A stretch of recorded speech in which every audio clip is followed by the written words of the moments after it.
So I chose to come to Madeira because it's well known in the photography world for its changeable conditions, and we've certainly seen plenty of that whilst we've been here.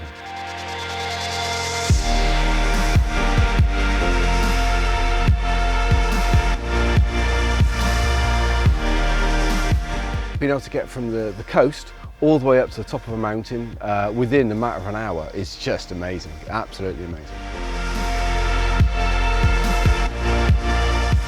Being on a trip like this, the whole trip is just great fun. I mean, I start planning weeks in advance, I start looking for locations online.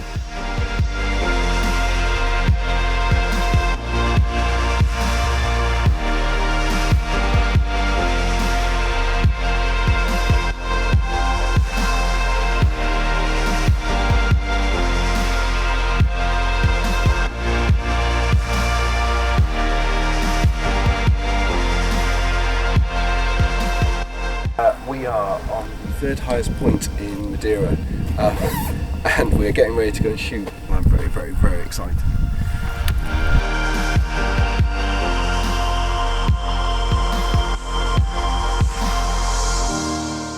The number one for me had to be being above the clouds. I had to get above the clouds at some point, and this morning we got that, and that was brilliant.